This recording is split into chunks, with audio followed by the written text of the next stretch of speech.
Greetings and salutations, and welcome to Ref the District, episode 172. I'm Nathan Perry. That's the Stoner. No Trev again tonight, as he is supporting his little one in soccer. And we say, go you, because I don't necessarily want to name drop in case he didn't want to name drop the kid. But Nixon, wasn't it? I thought it was Nixon. Yeah, we'll go with that. Go Nixon.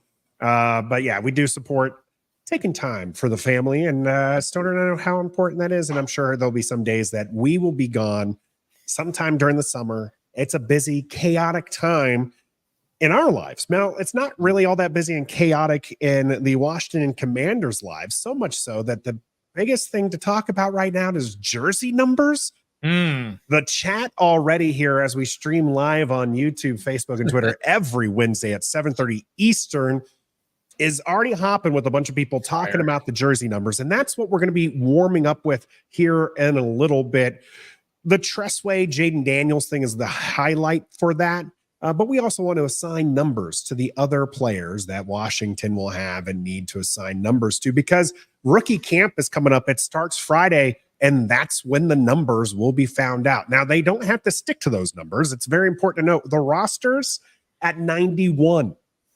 There's only so many numbers. So, like, some people are going to be wearing a number that they probably won't be wearing when the Commanders cut them. And then that number's open and somebody else will get that. So we'll be talking about rookie camp, what to expect. I'm going to bring up some of last year in that regard to kind of help people understand, while I'm fully on board with being optimistic, we might need to pump the brakes when we get that video of Jayden Daniels throwing to Luke McCaffrey. Okay. Nice. I know we're all going to have, as Stoner says, something moving in our pants, but just pump the brakes a little bit. But we'll talk about that during the game. And then it's mailbag time here on Ref the District. We have a couple topics laid out already. But of course, if you're watching us live, feel free to put out a question. If it's not on topic, I star it and we'll get to it during the mailbag session. Yep. If you're ever interested, if you're listening to this on your favorite audio platform, make sure that you leave us a rating and review, and then you can send us one at Ref the District on any of the social media platforms. Primarily, we do use X or Twitter, but you can always reach out to us there. I'm going to say this early, Stoner. Uptown Dre won the Sean Taylor jersey during the draft. Reach out to us, refthedistrict@gmail.com. I've tried using YouTube to contact you. It's not working. We want to get that jersey to you. So Uptown Dre, make sure you hit us up in our email. JG, Roger, Yam, Hugh here in the chat. Locked on Law started things off as always. Brian, Silver Fox, Big E, Rockman, Deluxe in the house, Gus as well. Gus, I saw that one. We will get to that. You had an excellent mock schedule. That will be something I'll get to during the mailbag. So stay tight for that if you're interested in the schedule. Official NFL schedule won't be released until the 15th of May, which conveniently, Stoner, is next week. Yes. It's that time of year, Nathan, where we're struggling for topics, and they're just delivering it on a silver platter. It's wonderful. It really is, because I don't care about jersey numbers. I mean, I guess there's a modicum a bit. There's a little bit of me that cares about jersey numbers. Yeah. But it's not, I'm not excited about jersey numbers. And this is funny because, Stoner, I have my number. 14's my number. That's like my lucky number. It comes up. If you spell out my full first name and last name, it's 14 letters long. Like, whenever I lined up in school, I was always like the 14th kid. My book was 14s. Like, 14 just shows up everywhere. I do have a size 15 foot, so I missed out on that one by one. But normally 14 shows up in my life, so it's my number. So I understand having your number, but I don't get having somebody else's number. I don't understand this infatuation with what numbers our players are wearing. It does not jive with me. So it's only important when it is important for you. Is that right? So it doesn't mean anything until it means something to you. So shouldn't others who it means something to, shouldn't their opinion be valid in that way? I'm just asking. I'm a big believer, and it's okay if this is important to you. All I'm saying is I don't understand. I'm not one. I'm Okay. to sit there and try to what's some of those fun sayings, right? I'm not trying to yick your yum, right? Or yuck your yum is one of those sayings. Yeah. I'm not trying to do that. If you find enjoyment out of finding a number, what I don't understand, Stoner, is the passionate people. Uptown, I hope you heard that message. I don't think he did, because he would have Ref said something. the district at gmail.com. Uptown Dre in the chat won the Sean Taylor jersey during the live draft. Congratulations to him. We want to get him that jersey. And when he pops in and he's just like, yo, you didn't give me my jersey yet, that hurts our feelings because we've been trying to get to you. But get back to the numbers. Email us. You're right. It is only important if it's important to me, right? If I'm wearing the number, if I'm going out for a team, I'm going to try to get 14 because I'm the one wearing it, right? But I'm not a huge thing. I mean, I was excited for Sam Hell because he wore 14. I was excited for Fitzpatrick because he was wearing 14. I was just like, hey, this might finally be the quarterback who takes us over the hump we need. Not so much on Fitzpatrick, but all right, I got a few challenges for you, Nathan, on this, and I understand there's not a lot of people don't want to talk about the numbers. They think it's a lot of complaining. Look, we're not complaining. It's May 8th. It's today the 8th. It's May 8th. Rookie mini camp doesn't even start until this weekend. We got nothing else to talk about, so we're going to talk about numbers because a lot of people are talking about the numbers. The tweet that we put out got a gazillion reactions to it when I said numbers matter, and I didn't think that Tress should give up the number that easily. Let me just say for the record, I might have to say this a few times, Nathan, because it'll sound different as I go through this. I'm okay if Tress Way gives up his number to Jayden Daniels. No problem with that. What I don't want is for everybody to think that Jayden Daniels is entitled to that number or to any number, to be completely honest, because numbers are important, Nathan, especially in the world of sports. They are important across the entire gamut of sports. In the entire lexicon of what sports is to people, numbers play a huge role. Jersey numbers are super important. What number did Michael Jordan wear? 23. What number did Wayne Gretzky wear? 99. See? You don't know nothing about hockey, Nathan. I didn't mean it that way. I didn't mean that you don't know nothing. But I'm a casual hockey fan, yes. You're a casual hockey fan. And you know Wayne Gretzky's 99. Why? Because he's the best player, and you saw him. It's an iconic number for him. What number did Dale Earnhardt Jr. run in NASCAR? He was 8. He was 3. His dad was 8. The other way around. So I had it right the first time. His dad was 3. I remember after his dad died, they did something with the 8 and the 3, like the shadow box type effect. You know, a Kobe Bryant, 8 and 24. Right. We celebrate. LeBron James had like 6, 23, 24. Like he's all over the map. Right. But we celebrate Kobe Bryant Day on August 24th because he was 8 and 24. Those were his 2 numbers. It's important in Redskins/Commanders land as well, Nathan. Because let me ask you this. What number is Sonny Jurgensen? Sonny's 9, right? And it's retired. Mm-hmm. If numbers aren't important, they wouldn't retire numbers. They're important. We know Sonny Jurgensen is number 9. Let's go back to when who was it? Didn't Brandon Merriweather originally wanted to wear 36 in honor of Sean Taylor? Sean Taylor's original number, right? And that caused a little bit of thing. A lot of people have worn 36 since then. That's really not that big of a number. But do you remember when Landon Collins wanted to wear 21 and people lost their S? Yeah, no one was happy with that. Nobody touches number 21. It's not officially retired. Nobody touches 21. Right? Yeah. Okay. Now, this is Tress Way. We're not talking about Sean Taylor and Tress Way are not on equal ground here. I understand that. When Dwayne Haskins wanted to wear 7. Asked Joe Theismann directly, can I wear number 7?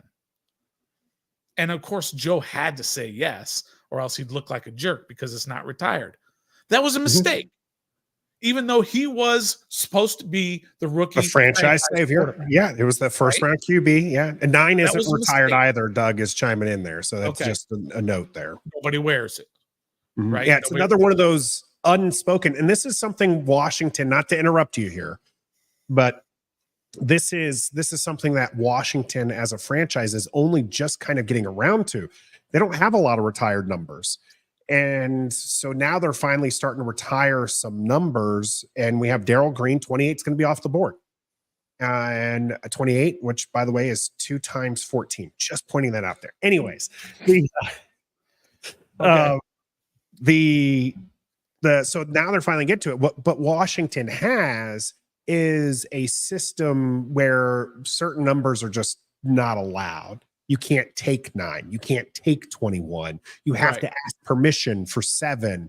Right. And it's interesting because the Dallas Cowboys, Gus brought this up in the comment section of the promo for this, is doing something like Dallas does with 88, which only certain players get to wear 88.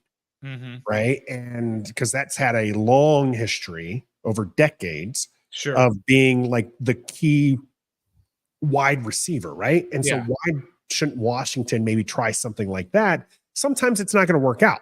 Sometimes you're going to have a Haskins who doesn't make it with the team. Yeah. But this is a high profile player, Stoner. Okay. He was taken at 2. Okay. Now, let me move from that, in which I think we're already in that position of understanding that numbers are important. Let's get away from the whole thing that I can't believe we're arguing about numbers. Number one, we're not arguing about it. We're having a good discussion about it.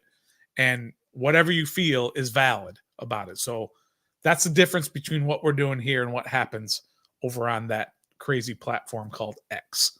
So we do care that about was crazy. That blew up. That was insane. All right. We care about numbers. What if, answer the question, I'm not saying I'm not leading the witness. What if Jayden Daniels was number 17 in college?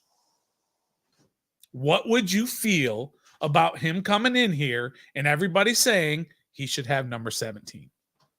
It'd probably be a little bit harder of a sell because one of the factors that goes into this is if there is X amount of jerseys, right? A number of jerseys, we'll just say 500 jerseys that are out there already created of 17 Terry McLaurin.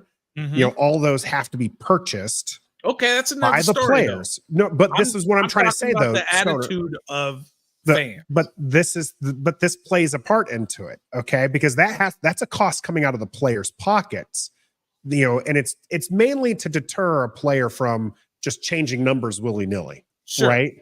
But let's take that out of the equation. But I don't think you can take it out of the equation because that plays into it. Because if Jayden Daniels goes up to Tress Way, Tress Way is probably he's such like an open, just general guy. He's probably just going to be like, yeah, all right, we'll do the number. He's going to do it. Yeah, he's going to do it. He probably won't do it at a cost, or he'll be like, hey, I'll take $100,000, but it's going to go to the charity of my choice, right? Well, so he's probably just got to cover the cost of he has to cover the cost of jerseys, right? So, but the thing is like when you're covering the cost of Tress Way jerseys, a punter, who, by the way, I love, and I literally can see my Tress Way jersey from my seat. Okay, I have a Tress Way jersey. I'm a Boomer Sooner. I love Tress Way. Okay, there's a lot less of those on the market than there are of Terry McLaurin. So when you're going up to take Terry McLaurin's jersey, why do you care what's on the market? I'm saying that at that point, the likelihood of them going through that is less likely than this. I do believe that one of the things that is involved in this, Stoner, is what you're getting at. This is a punter. Ignore the fact that it's Tress Way, a guy who's been with the team for a decade, who has a podcast with the Commanders, who is a very likable guy in the locker. You can see that he is a captain for the team. He's made, he's been one of the more successful players on this team during the decade of his time. I get that he's a punter. I really don't like the punter shaming aspect here, but people place punters down the line, right? Most people are fantasy football type people. Okay. They don't even draft a kicker. Some people wait till the last round. Some people are just like, now it's sorted out the first week. Yeah. Right. And that's how they feel about special teams players. Right. And so now their QB comes in, who they see as the savior. And they're like, yeah, move that punter. Because again, take out the name off of it. You want to go to Terry McLaurin. You go to wide receiver 1, who has been the best player in the 4 or 5 years that he's been with the team. That's a much harder sell. That's not something that is as easy, because that is a more prominent person. That is somebody on the field 70-80% of the offensive snaps. How often is Tress Way on the field? All right. Let me give you another one then. What if Jayden Daniels was number 1 in college? What if he was number 1? Would you have that same feeling that Jahan Dotson should give up his number? Don't give it up. Like, there has to be an agreement. No, I'm not saying that. Not bully him out of it. The money. You have to take the money out of it. Who cares about the money? It's not your money. It's not my money. If he was JD1 and he wanted that number, I would say he gets that number. Why? He's done zippy so far. He has potential. Chase Young had potential. I would have had a problem with Chase Young taking somebody's number who has been here forever. 99 was a clean number. What if Chase Young came in and says, I want number 9? He can't have 9. I'm just saying as an example. Just because he's the number 2 overall pick and the expected franchise, face of the franchise, would you have been okay if he took that number? No, you can't. You can't come in entitled just because of where you were selected in the draft and the position that you play. No, we have to stop with that attitude. How many people have come in here, were supposed to be that guy and weren't, and then they're going to disrespect that number that has been so prideful with this organization for so long? We have to take that out of it.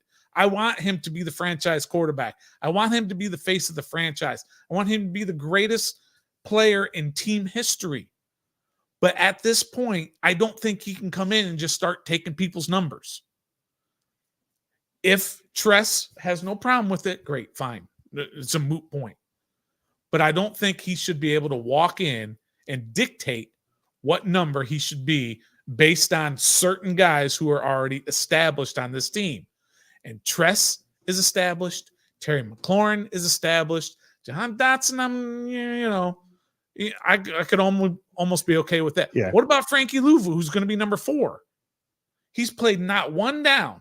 No, not for the Commanders. Can he come in here and take number 4 if he wants? I'm asking the question. Can he come in and take number 4? Johnny Newton was number 4 in college. That'd be the battle to watch there, is between Louvu and Newton. But then you're talking about a second rounder, not a first rounder. I do think that the round plays an aspect of here, and then the expectation. And there is a lot of expectation being put on him, and you see that the franchise, Adam Peters, Dan Quinn, they're trying not to overburden him. They haven't named him the starter. They didn't put him out there during the draft party that they had, because they don't want people to put him up on a pedestal when he hasn't even played it down, like you said. Yeah. And, he wears number 5 for Donovan McNabb. Donovan McNabb wore number 5 here before Tress Way. Like, there's a lot to it, I think, that plays a part into this as far as like him getting the number. I agree. I think Tress Way is likely to have just given him the number. I think that's going to happen, but that's not why we're discussing this. Right. This is merely, again, this is an insane amount of 144 comments, 109 retweets, 189 likes, 145,000, whatever that view count is over on Twitter. People really had a strong reaction one way or the other. Either it was Tress Way deserves this number or Jayden Daniels deserves this number because Tress Way's a punter. It was insane amount how much we have on this. It is going to eventually be a moot point when Tress Way does give up his number. He's going to give up his number. And I have no problem with that. I just don't like the entitlement that everybody thinks that Tress Way should give it up or has to give it up based on a number 2. Was it Keyshawn? Who's the JD was just Jayden Daniels was just on Keyshawn's podcast or show. Correct. And he apparently doesn't know who Tress Way is. Not surprised. Keyshawn doesn't. Yeah, Keyshawn doesn't. And so he's just like, well, just wait him out. Like, what is it? Well, like, is he even going to make the roster? Because I guess that's what Keyshawn would do, is just wait out people. And then Jayden Daniels was just like, no, he's a captain. Like he's gonna make the team. Like he was just like, this you don't talk bad about Tress Way. He was just like, that's not just getting there. So they did talk about the number on there. It seems inevitable that Jayden Daniels will wear number 5. And I think he will, which is, again, the team even apparently had the number 5 jersey. So if you want a Tress Way jersey, they're on sale right now. Maybe we should have done a Tress Way jerseys giveaway. Yeah. Why weren't we thinking that? And again, I will continue to say this. I have no problem with Tress Way doing that if he wants to. That's great. And I think it will happen, and I think it'll work itself out. Now, here's the issue. If Tress Way does not do so, right? Mm-hmm. The quarterbacks in the NFL are only allowed to wear 0 through 19. Now, if you look at the team's roster on 0 through 19, guess how many numbers are currently available of the 0 through 19? So we know 0 is taken by Mariota. Jahan Dotson is 1. De'Ami Brown is 2. Yep. We knew Luvu is 4. What about 3? Rocking 3 Your new now. kicker. The same as Kicker's your old wearing kicker. 3? Didn't kickers love Fly 3. wear 3? McManus, does he wear 3? McManus is 3. 5 is Tress Way. Yep. 6 is... Probably won't get this one. He's new. Can't think of who wears 6. Dante Fowler Jr. Why are these guys taking the numbers? Like, these are the numbers. I hate the new numbering system. I hate it. Let's go back to the old one. Who's number 7? No one's wearing 7. That's correct, and nobody should. Stop giving that number out to anybody. Period. End of that story. Who's number 8? A defensive player, right? Nope. No. B-Rob. B-Rob. Oh, why couldn't I think of B-Rob? I was literally looking at a picture of him just earlier today when I was creating some graphics. Who's number 9?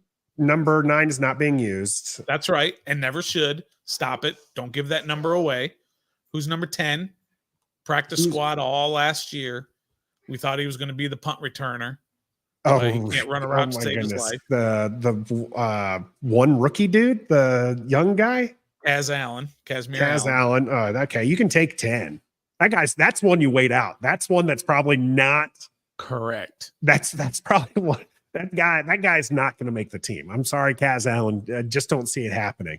We currently have 2 number 11s, which is weird. At least that's what's on the roster right now. 2 new guys. Well, no, 1 guy. Jeremy Chin is 11. Joey Chin. So he'll probably have the number 11. Who's the other guy? Jake Fromm. Jake Fromm's not making the team. Again, there's probably 91 people on the roster here. Locked on Lobs, by the way, saying 10 should never be used again. I would be hesitant about putting Jayden Daniels in 10 because the last rookie QB we took at number 2 wore 10, and we already have enough people having flashbacks. If you want Yam to absolutely lose his mind, put Jayden Daniels in 10 and watch him go 80 yards against Minnesota. Like he's gonna right. He's gonna lose his mind. All right, who's number 12? I agree with that, Grimjaw. Curtis was a fine at 10. Number 12. Nobody. Nobody. Okay, 12 12's is open. available. 12. There's a lot of people who hate those higher numbers on quarterbacks. The amount of people last year that were trying to get Sam Howell to switch off of 14 because they hated double-digit quarterback numbers was insane. Peyton Manning was a double-digit. Tom Brady's a double-digit. Patrick Mahomes is a double-digit. Old school quarterbacks were double digits. All the quarterbacks from the old days. All right, who's 13? Did Jake Fromm switch to 12? I don't know. It doesn't say on here. So on where we're looking at, it's not in there. See, Mike is a part of that crew. Mike says QB should only be single digits. Okay. Who's number 13? Unlucky number 13, wide receiver. Defensive player. See, man, I really don't know anybody's numbers. Rookie last year. Oh, Forbes. You should know his number. You saw the back of his jersey all the time. Oh, man. That was actually someone else I'm looking at over here on my other screen because I'm looking at 2023 rookie camp, and he had a great one. He had a great one. He had his first pick. Who's 14? New guy, receiver. Zacchaeus, right? Yep. Zacchaeus. 15. 15 is unused. Nope. 15 has been used the last couple of years by the same guy. In and out of the lineup, punt returner, wide receiver. Oh, Milne? Dax Mr. Milne. Steal Your Girl? No. Yep. Mr. SYG. 9's not being used, Rick, because that is, I believe, one of the retired numbers, if not retired unofficially. Yeah, I kind of agree, Gus Bus. So I think we can move along with the going through number by number. 16 is Driscoll, 17, of course, is McLaurin, 18 is Tinsley, and 19 is Noah corner.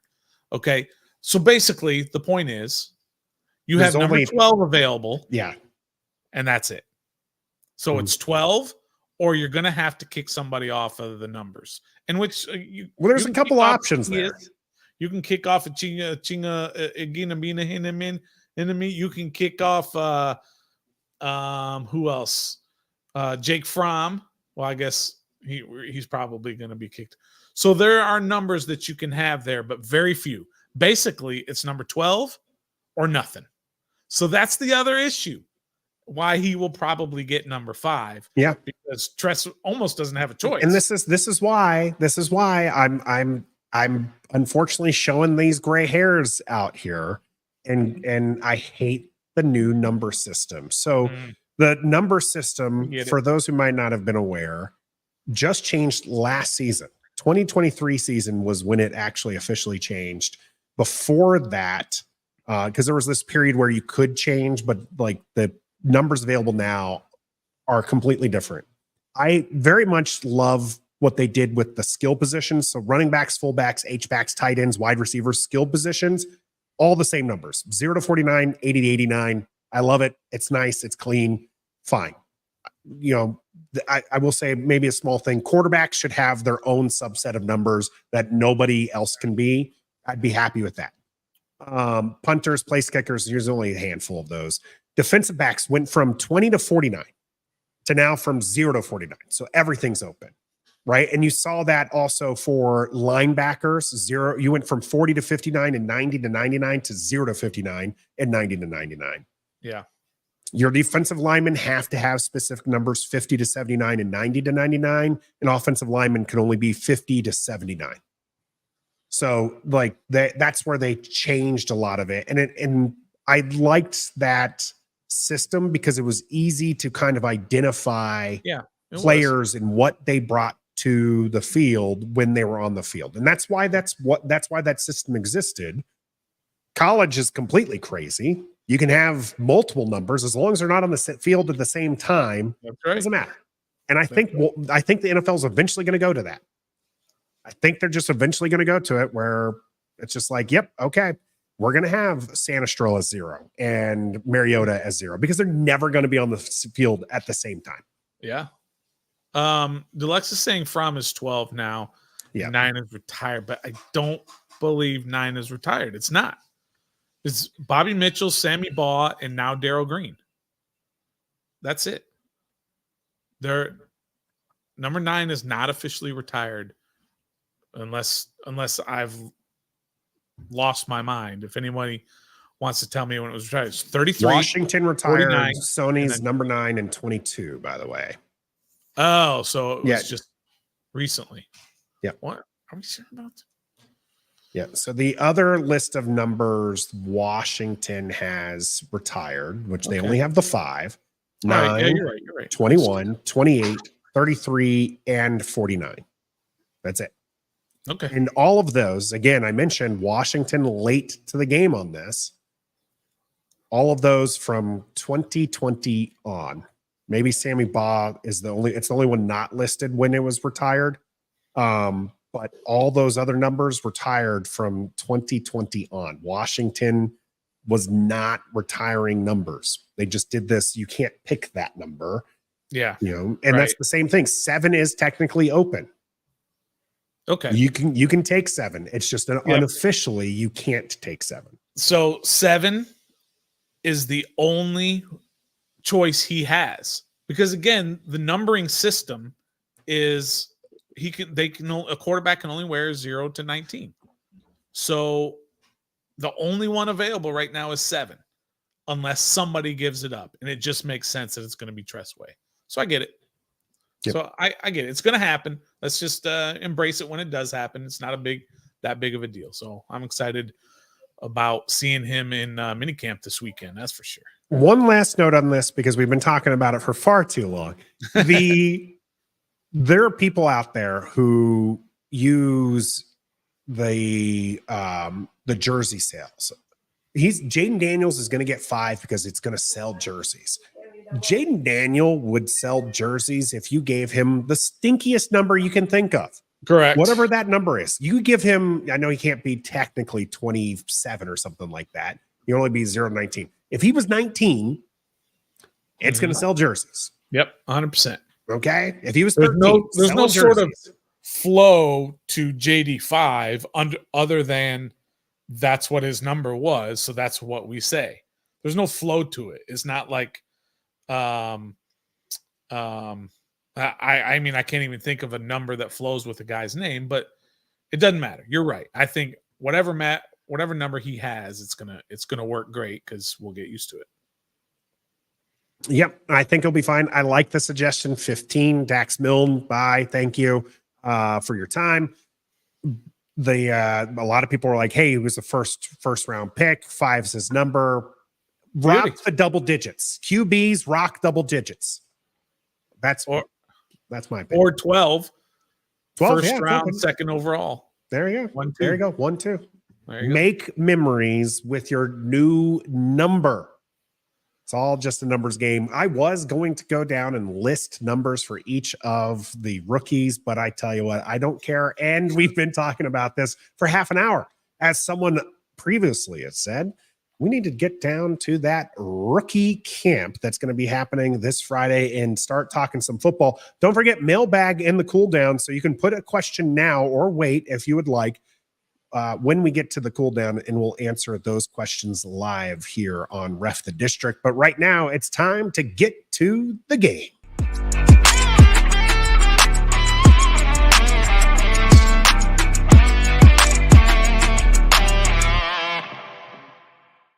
Welcome to the game here on Ref the District, episode 172. Rookie Camp is going to be hitting the books here in 2024, starting this Friday. That is when numbers are going to be handed out. So thankfully, this whole numbers thing will be gone until people start getting cut and numbers get open again. As Locked On Law mentioned, Smoot waited at 21 until Dion left, and Sean Taylor, Tommy T, had said Sean Taylor waited out for 21 until Smoot left, right? And so that's why we have a rookie year of Sean Taylor in 36, which is why that number is important for quite a few people. Rookie minicamp, it's a lot like OTAs. This is going to be a glorified walkthrough, Stoner. There's not going to be contact. We're not going to see Johnny Newton destroy Coleman and have everybody worried that Coleman is not going to be a left tackle in the NFL just yet, even though they already worried about it, right? This is for people to get familiar with the playbook. Jayden Daniels apparently has already been working through some of the Cliff Kingsbury playbook. Mm-hmm. And this is a good time for these players to impress their coaches. Yeah. What can we expect to see during this rookie minicamp? Not necessarily a whole lot on the field, Nathan. It's not going to be a situation to where there's going to be a whole lot of video coming out. If I remember last year, they only sort of let the media in for like 15 minutes a day or whatever to just kind of see what's happening. But they're not going to be doing a whole lot on the field. Most of these rookies are unsigned. The draft picks are all unsigned, right? None of the draft picks have signed. The rookie free agents, of course, are signed. But nobody is going to be doing anything physical while they're out there. But it is a good chance to just kind of establish a culture with this coaching staff and these rookies. Let them know what you expect from them as rookies within the organization, how they should comport themselves, both on the field, in the locker room, and with the media and all these other things. It's just a way to establish culture, establish what you're going to be all about for the next couple of years. That is super important, Stoner. In fact, that's exactly what happened last year with Eric Bieniemy. I mean, look how important that was with him. As I'm reading a blurb from the 2023 article here, offensive coordinator Eric Bieniemy wasn't vocal for the entire practice, but there were some moments when he made his presence known. He would shout at the quarterback and center to control and tighten the huddle. But the most common thing he would say is for his players to finish. And people ate it up and people loved it. Sure. And we're going to do that again. Like, this is what we did. And we're gonna do it all again. Oh, time is a circle, right? Like it's a interesting thing when it comes to that. So it's just kind of, and when I was looking back, getting ready for this episode to talk about the rookie camp, I thought it was important to look back at last year's and see kind of what we saw there and what should we expect from this one. And you're absolutely right, Stoner. The mindset, the mentality is one of those things. Even though they're not in pads, this is a time for these coaches to let players know this is a welcome to the NFL moment for them, right? This is no longer a college system. Even if you were in the vaunted, SEC or Michigan for Sanistril, where they probably had, similar type things, this is a step up. You need to step up. And for some players, it's going to be too much and they're going to buckle. And for other players, they're going to shine, and coaches are going to be able to see this. And they're going to see who's ready and who's not ready. Yeah. This is where Jayden Daniels from last year, I believe, started showing signs already for the coaching staff that, hey, he's not ready yet. Not ready. Yeah, it's not. Daniels was one of those guys. There was a couple of guys that stood out, and you talked about it with Emmanuel Forbes. He shined in that rookie camp, and it did sort of kind of establish an attitude with him, the mentality with him, and didn't necessarily go over to where the expectation for him after rookie minicamp was really, really high. Sure. Yeah, and we're going to get excited about a lot of it. We're going to get these videos, like you said, of Daniels throwing to McCaffrey, Daniels throwing to Sinnott, things like this, just guys doing drills and just being impressed. And that's great. That's what it's supposed to do for fans. It is supposed to get us excited. It's great for what it happens on their end, right? It's great for what they need to do in terms of establishing the culture, establishing a mindset, and getting an understanding of what it means to be a professional. But from our side, it does get us sort of ramped up for the new players, the new coaches, the new front office people, all this stuff, and just kind of gets us excited for what we're going to see. Because after this, then we've got that lull again from now until training camp starts in July, or we have some other mini camps. OTA workouts will actually be the 14th and 15th of May. Right. Then there'll be a break 17th, 21st, 22nd, 24th. This is where, so the rookies get this time to themselves. Yeah. And then the big guys come in and kind of, that's where you're going to see kind of the jockeying and positioning and this is the 14th and 15th is going to be exciting because then we get to see Terry working with, JD Yep. 5. And the I see it's what you gonna, did there. yeah, it's going to be that I think is going to be exciting. This time here, it's exciting, I think, for the rookies. And you had KJ Henry talk about trying to show up and show himself. One of the names I think is going to be someone who we're going to hear from for Washington, because the rookies coming into this are the 9 that were drafted and the 11 who are undrafted. I haven't seen an official list yet. There are other players who can be invited. This is essentially a tryout period. Sure. Jarvis Landry is joining the rookie mini camp for another team, but I can't think of which one which camp he's doing. But if you're a veteran who doesn't have a team, I believe you can join a rookie mini camp and just kind of show coaches like, hey, I can still play, right? Yeah. Of the ones that are why did I leave that? Why would I do that? Going back to the page now. It's actually going to be, oh man, why did I have to pick the guy who I can't pronounce his name, the cornerback out of Colorado State, a museum. Oh yeah, sure. Yeah, I think he's going to be the one who we're probably going to hear, I think, the most praise of. He is, with Sam Hartman, one of the ones that they paid quite a bit of money to make sure that they came here as an undrafted free agent. And I think that when you're looking down, the guys who are drafted, they just have to show up, show that they can play, and they're probably going to make the team because that's why they were drafted. Yep. But these undrafted guys, like the tackle who, again's name, God dang it, Nathan, Nwa Guwu. Yeah. NWAOGWUGWU. I am trying my hardest. I swear to goodness. Well, even when you can't even pronounce a guy like Mahomes properly, I don't know why you're even trying to pronounce that guy's name properly. So those are the ones I feel like have an opportunity to show coaches I should have been drafted. I deserve a roster spot over one of these others, or at least as the roster starts dwindling, keep me instead of other guys. Although I think, is this the first year, Stoner? Correct me if I'm wrong, or someone in the chat help me out here. Is this the first year we're going to see rosters just bulk cut? Is it going to go? Because normally they do a two-step.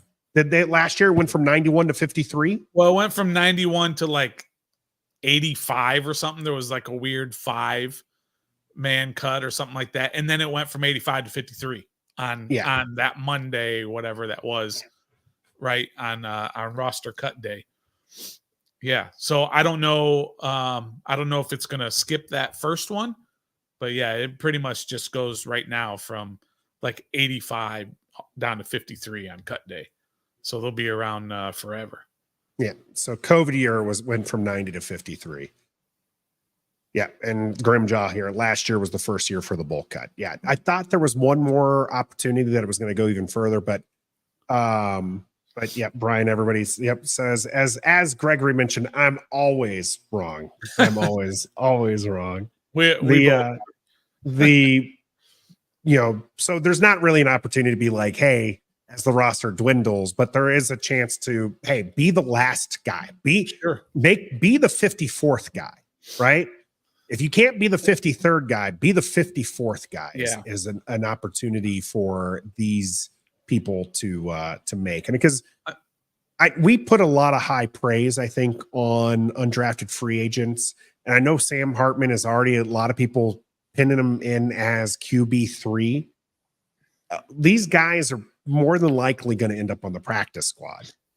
It's very rare, Tinsley being an example of that, who make the 53, but it starts here in this rookie camp of showing them, hey, I am capable of what you need.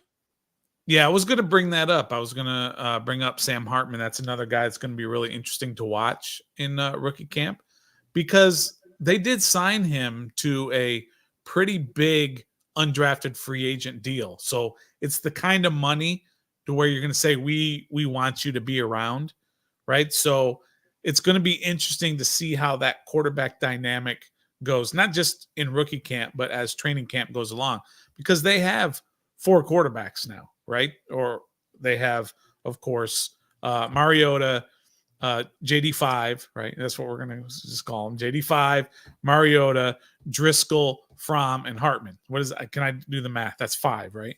So they have 5 quarterbacks now. They're only going to carry probably 3. I don't think they're going to carry 4, even practice squad wise. They're going to have 1 on the practice squad. So where does that leave guys like Jeff Driscoll, who's not a great quarterback, but he's the type of guy that sticks on rosters because he's a veteran and he'll be QB3 in my opinion. I think Jake Fromm's gone. Yeah. You think Jeff Driscoll is QB3? Yeah. Who else are you putting there? You got Jayden Daniels QB1. Yeah. Mariota is QB2. Uh-huh. Sam Hartman on the practice squad. Jake Fromm's going back to selling insurance with State Farm. So you're saying they're keeping 4 quarterbacks. On the practice squad, they're going to have Sam Hartman. Right. And Driscoll will be the third quarterback. They're going to have Driscoll. They're going to have Sam Hartman on the practice squad as QB3 as the emergency quarterback. I don't see them taking 2 quarterback spots on the practice squad. That would be weird to me. We've broken down.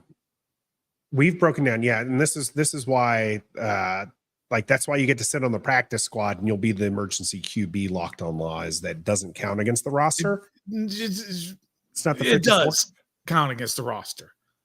It 100% counts against. It doesn't count against the game day roster, is what it is. It doesn't count against the game day roster. If he is the emergency quarterback, you can still have the full amount of inactives. Yeah. However, he counts as a roster spot on your 53-man roster. So if you are going to keep him on your 53, then you're going to have to bump somebody out. Yam hitting on the head. I think they keep 4 total, especially with what happened with Adam Peters in San Francisco, where they were down all 3 at one point. They ended up on QB4. And I think that's one of the things is we've talked about how QBs, it is a rarity to go 17 games, especially here in Washington, to go all 17 games. You draft the guy at 2 who is thin-framed and a running quarterback. Now, statistically speaking, a running quarterback's not more likely to get injured than a non-mobile quarterback. But you might have heard that first part. He's thin-framed. He's going to take some hits. And if he sits out, you go to Mariota, who hasn't been able to play healthy for a while. He reminds me a lot of Colt McCoy. Comes in for like a game or 2, gets injured, and then you're on to your next quarterback. Right. And so then who you're going to put at QB3? And to me, that's Driscoll, the guy that they went out and got, not Jake Fromm and not another rookie in Sam Hartman. Right. Yeah. I don't know what they're going to end up doing, Nathan. I have a hard time believing that they're going to have 4 quarterbacks, that they're going to take up one of those, or essentially they're going to take up 2 of those roster spots as quarterbacks. I understand that what happened to San Francisco in that playoff game, that's very, very, very rare.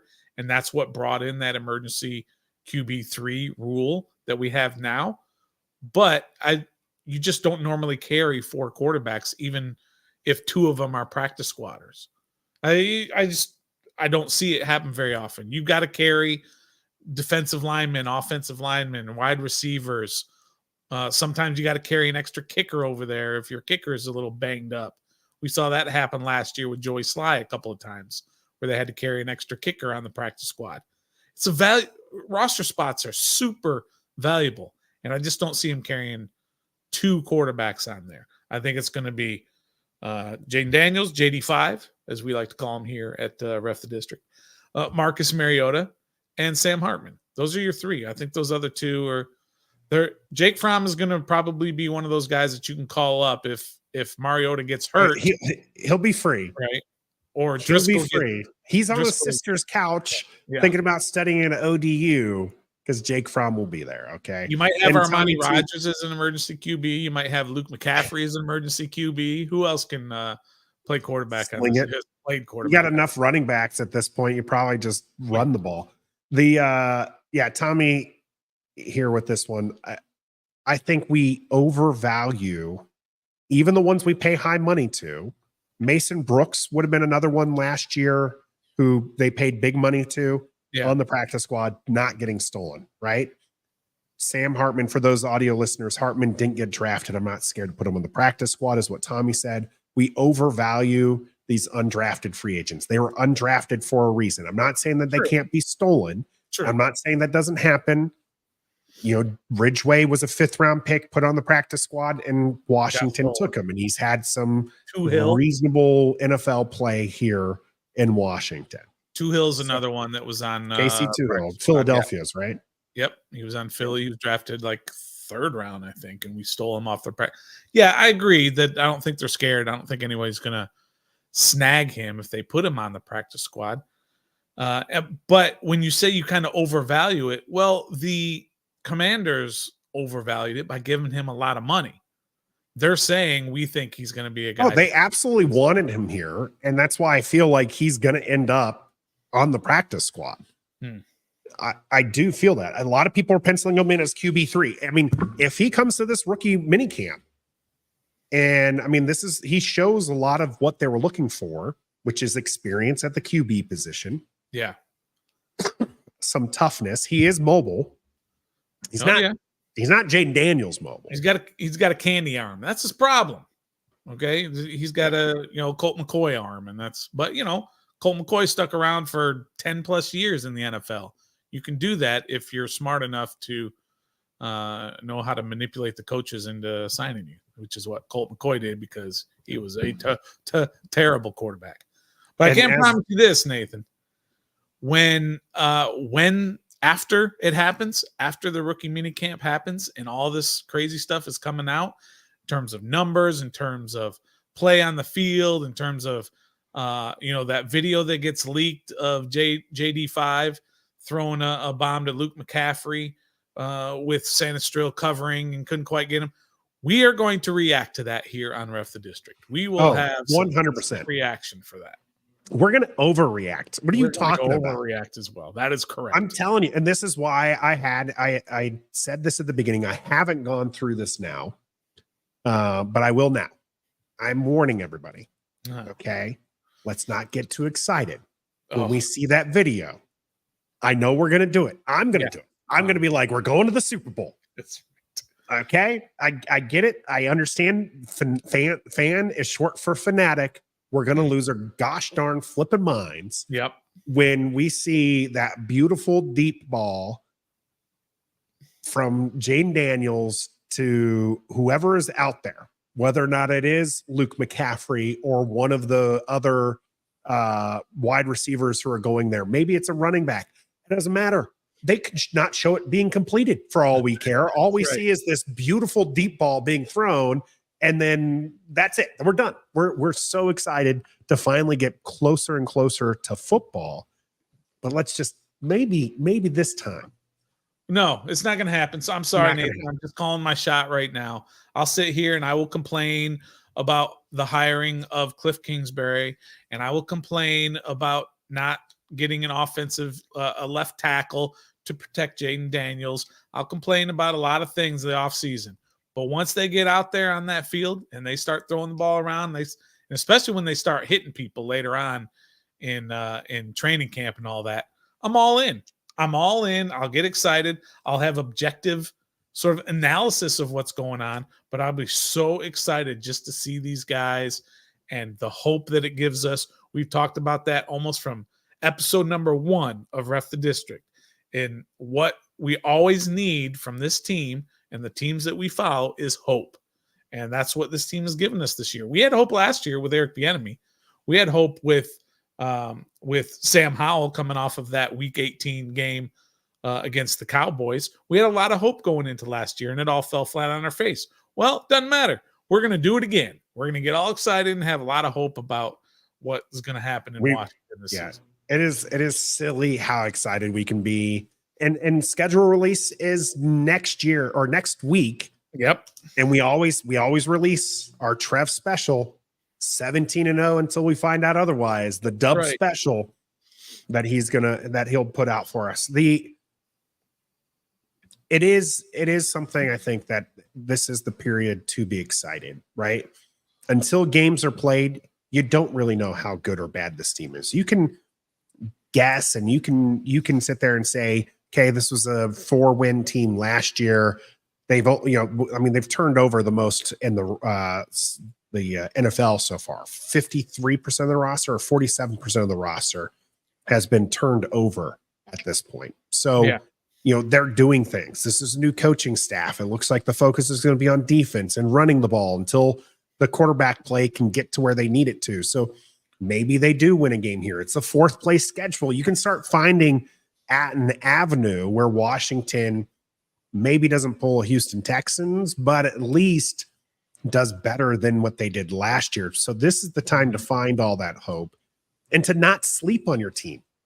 In fact, you don't have to sleep either if you head over to don'tsleepenergy.com. Use the code DISTRICT to get yourself 10% off your entire order. I can tell you this has been a huge help here in the Perry household as chaos reigns supreme. And I've had a lot of late nights and a lot of early mornings, and getting through the day is tough. So I go to Don't Sleep Energy to make me great and keep me going and up here creating content for you. So you can head over, support a local company, DMV company there, Don't Sleep Energy, by using the code DISTRICT right on their website, either energy drinks or some of their fantastic merchandise. Don't Sleep Energy. It makes you great.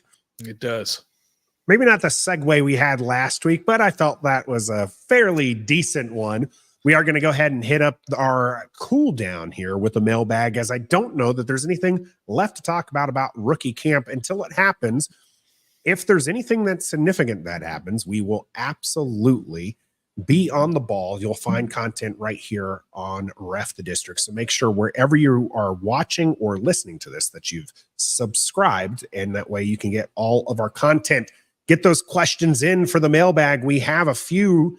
One from Silver Fox, one from Deluxe. No, that one on a question. We have a statement from Gus, and we have, of course, the RFK site and a couple other things we'll be talking about here during the mailbag. So stick with us here on Ref the District, episode 172.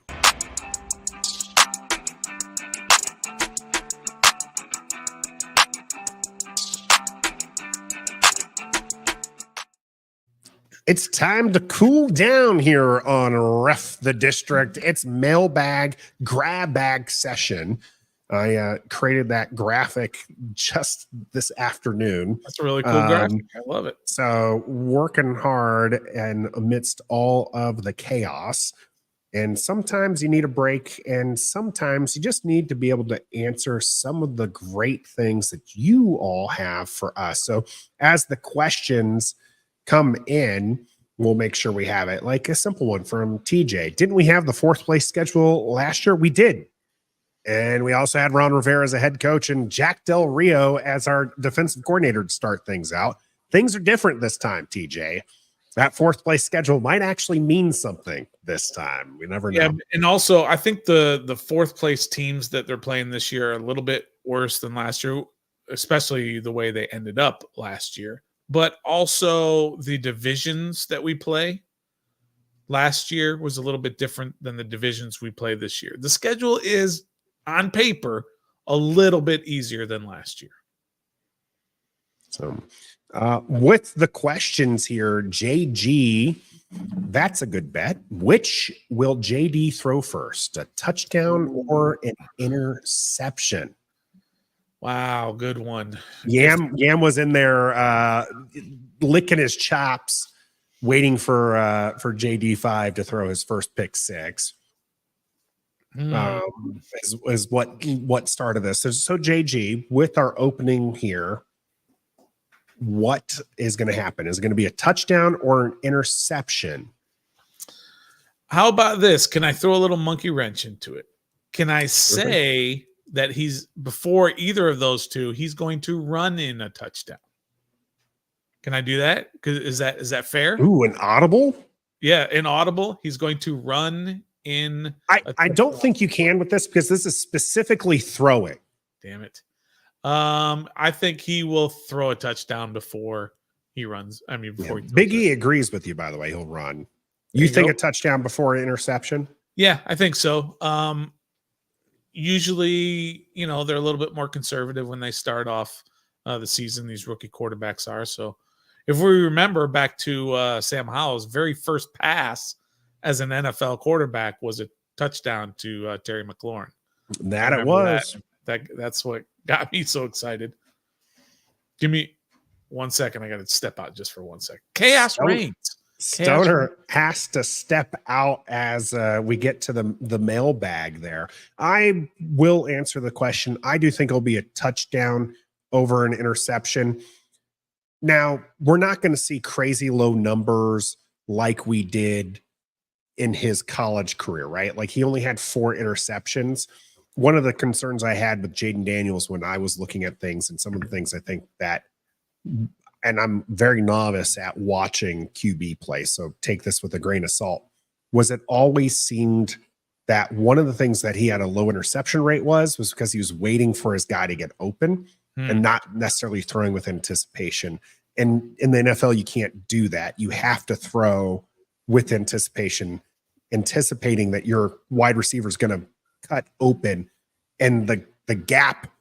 We have some quality wide receivers here, right? But the gap between our wide receivers and the cornerbacks isn't as great as Neighbors and the cornerback covering him, right? So there's not that big of a gap. So those have to be tire throws. So I do expect he's going to have more interceptions, but I think that he's a very intelligent player who doesn't want to turn over the ball. That's another reason why he ends up with a higher pressure to sack ratio, is because he's waiting for those moments and he'd rather take a sack than throw an interception. So I expect him to throw a touchdown before he throws an interception. Yeah. And I will say this, I think he throws it for a touchdown before he runs one in. All right. So we're on the same page with that. I like it. I am going to go with that. The next one we'll have is Rockman's prediction for the season. If you were to head over to Bet Online, pretty sure the over-under right now is set at 6.5 games. And if you head over to Bet Online and you use the code BELIEVE, BLEAV, you can get yourself a 50% welcome bonus on your first deposit. And then you're free to try to make some money off of your Washington Commanders. If 6.5 wins seems low to you, you go over. If it seems high to you, you go under. It's simple as that. And it's as simple as having it right at your fingertips through Bet Online, either on their website or on your phone. They have all your up-to-date wagering information and news. You can bet on the NFL action that's going to be coming up. You can bet on NHL, NBA playoffs going on right now. I know our caps are done. How about the Nationals looking much better in playoff position and above 500 for the first time since 2021? Not even 1-0 since then. Yeah. Been so long. But yes, Bet Online, where the game starts. Predictions for the season. So I mean, just to straight up the win total, 17-0 until we find out otherwise. Yeah. I mean, it's hard to do at this point. Although you do have a good idea of who the players are and what they're going to be. You know, the kind of at least the opponents. You don't know the exact schedule until next week, but I mean, 6.5 is a great number. That's Vegas is usually right on when they put those numbers out there. I mean, I'm going right at about 7.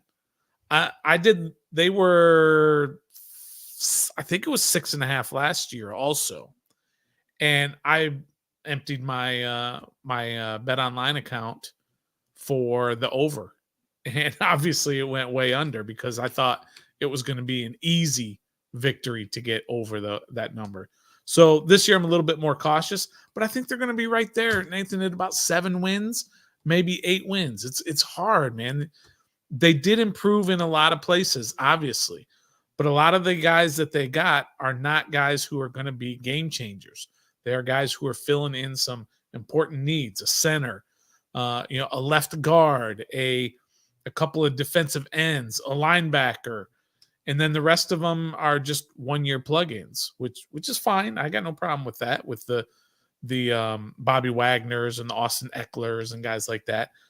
But this team is just not overloaded with talent. They still don't have any blue chippers, right? They don't have any 5-star guys that are going to scare the heck out of everybody. So I'm just going to put them at right about 7, and they could, win a game that surprises us and get to 8. But that's probably as high as I'll go. It's probably about 7. With the contracts that Washington signed, a lot of those short-term contracts, it almost is like if you end up with an 11-win season and you win a playoff game, that all of a sudden then it's just like, wait, this team's not going to be around. So now you have to do a little bit extra work because the team was unexpectedly good. Not that that's a bad thing. Sure. Just like I never really understood the argument where people were, well, Washington already has 6 picks in the top 100. What if they all hit and then you have to figure out how to pay them? That's a good thing. Yeah, it's a good thing. That is a good thing. You deal with that when you have to deal with it. You absolutely do that. I do think that double-digit wins would be outstanding. I mean, stop. It'd be great. Just stop. How many double-digit wins have they had in the last? And that's my point. I mean, it'd be great. Yeah, but more realistically, we're looking at that 6 to. I would be hesitant to put 9. I would be hesitant. I would be. I think nine's a tall ask for this roster. But I mean, a lot of it depends on how good Jayden Daniels is. Of course. 100%. If he is as good as what we want him to be, then okay, let's go. Mm-hmm. But it's hard to win football games. We talked a lot about that last season. So that's my, I'm going to go 7. If you want an answer, I'll take 7. Right there with you. 7 it is. So Silver Fox with our first question all the way back at the beginning here. Will the Caleb versus Jayden matchup be a primetime game this year? Wow, that's a good question. That's why we get excited about this schedule release, right? I saw one leak already that says that Washington's going to be playing the Thanksgiving game against Dallas again, which, that doesn't excite me too much, especially with the way things went down last year. I mean, that makes a lot of sense, doesn't it? Caleb versus Jayden on a primetime matchup, number 1 QB versus number 2 QB, primetime. It would make a lot of sense if that happens. I think the NFL would be smart to do it that way. So if it was smart for the NFL to do it, I'm going to say no, they won't do it because they're not a very smart, other than making money. I don't think it's going to be a primetime game. I do think we're probably going to see Chicago in a few more primetime games because they want to show off Caleb Williams and they think Chicago is poised to be much better, right? Because reminder, Chicago wasn't the number 1 overall pick. They were the 9th overall pick. That's right. So they weren't terrible. I mean, they were bad. They're bad, but they weren't terrible. They just got the prime rib of the NFL draft. They're going to want to show off that a little bit. Yeah. Jayden Daniels, while exciting, Washington, not so much. Sure. What else do we have to sell besides Jayden Daniels? Well, I mean, seriously, what Tress else? Way. Rocking number 36. Rocking the 36 on Monday Night Football. I mean, but every team does have to play at least one primetime game. Right? Win. No. I think they do. I think every team has to play a Thursday game. I need to see that in writing. Somebody needs to let me see that in writing. Yeah, they do, because I mean, it's only fair if you make teams have a short week, every team has to have a short week. You can't just have certain teams get short weeks, but I mean, you That's can fair. Baltimore last year played a ton of prime time and Thursday type games. But yeah, see, every team has to play at least a Thursday game, and I think they have to play also a prime time game, and maybe a Thursday Thanksgiving game is considered prime time. Yeah, I think any Thursday game would be considered prime time. Sticking with the Daniels Caleb Williams matchup, Tommy here, Washington versus Chicago on Christmas. I forget who had put it out on Twitter. Maybe it was George Carmy. So I'm trying to give some credit here to George on this one. If it's going to happen, it's going to happen early. Not necessarily too early. I know someone said here that they have them on the thing, right? You want it when there's still the promise of being good, Sure. right? You don't want it if Caleb Williams is 8 games in and not having a good year. Yeah. And Jayden Daniels isn't having a good year and maybe benched, then you're putting your game at like week 14 or something like that.